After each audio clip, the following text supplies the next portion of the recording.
So we want to go ahead, now that we've looked at solving by substitution, at how we can apply that to real life problems. These are our general steps for solving systems of equations word problems. Our first step is to define the variables. What are the things we don't know? So we look at the question because that usually asks us about the things we don't know, right? And we want to give them a variable or a letter for a name and be specific.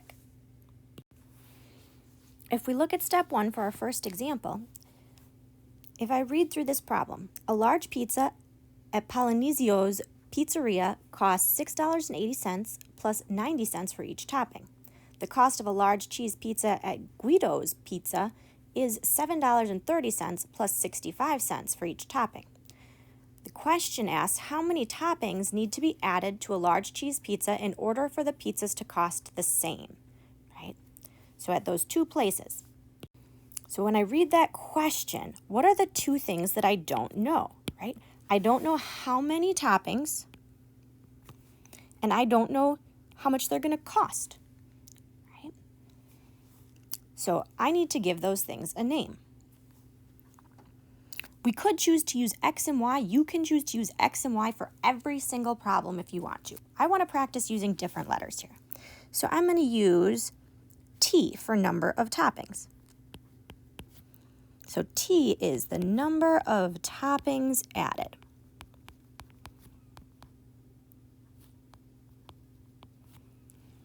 Okay.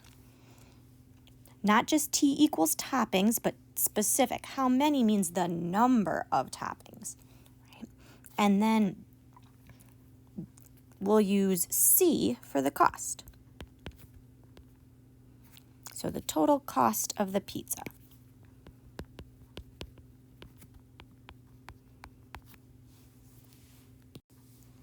So that was our first step, defining our variables.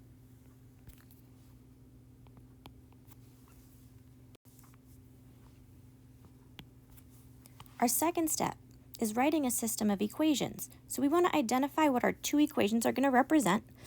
And the three main types could look similar to any of these, but today we're going to focus on these first ones, right? Ones that give me a rate of change and an initial value.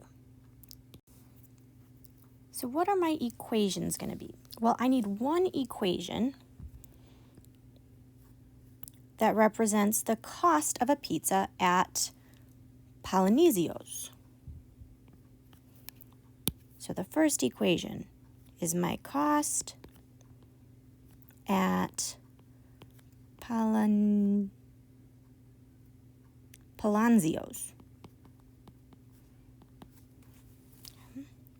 The second equation is going to be the cost of a pizza at Guido's. So how do I write those equations?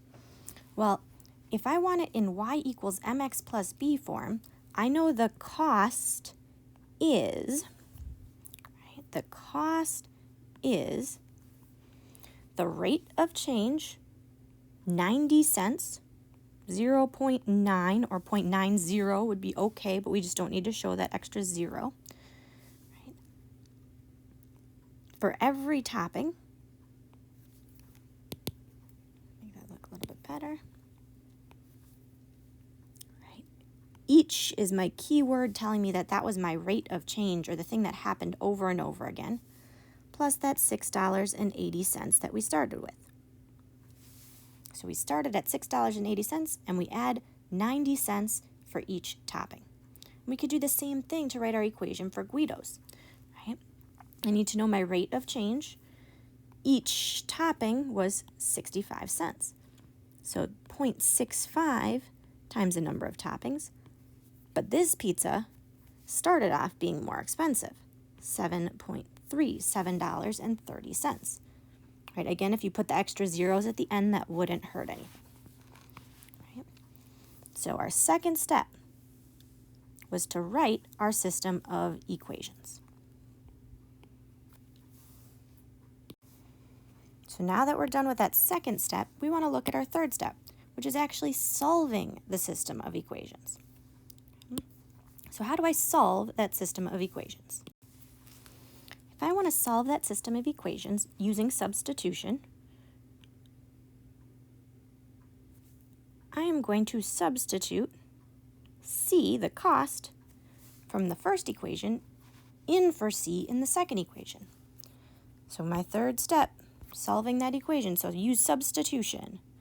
0.9t plus 6.8 is 0.65t plus 7.3.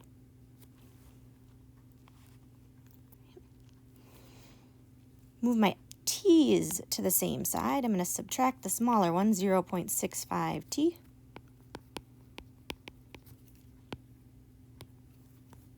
And that gives me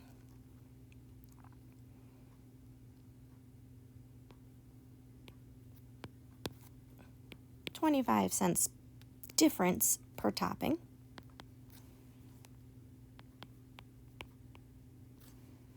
And move my 6.8 to the other side.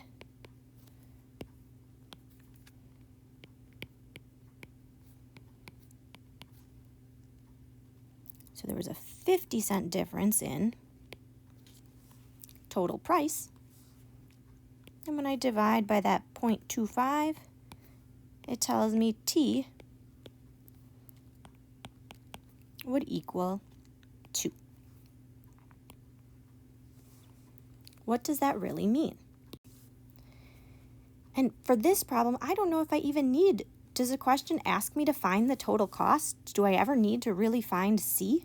Right? I probably don't, but it wouldn't hurt, right? So what if I go ahead and find C now? I take T and I plug it back into one of my original equations.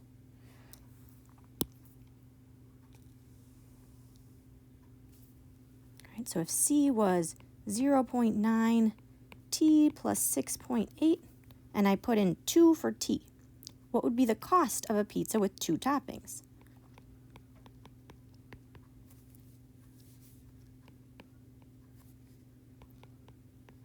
And that would be a cost of $8.60, or 8.6.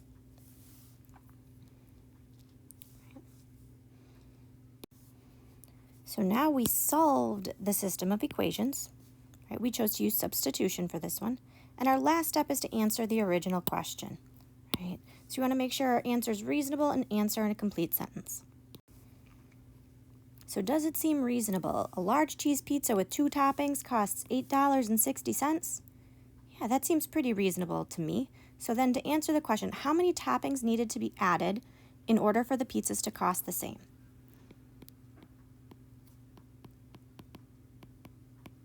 The pizzas will cost the same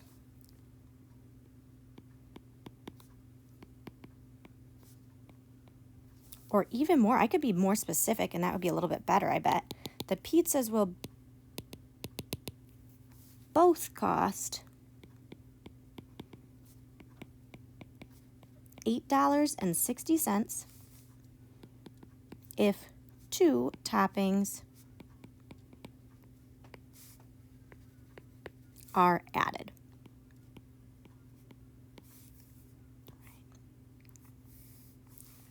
Right. And a question might ask you, when is one better than the other? Right? So if it was more than 2 toppings, which one would be better? Or if you were going to only add 1 topping, which one would be better? Right? So being able to think about questions like that is important also. And I think both of those things seem reasonable. I could really check my answer by plugging those 2 numbers in, but looking at the question and the problem, I like my answer. It makes sense.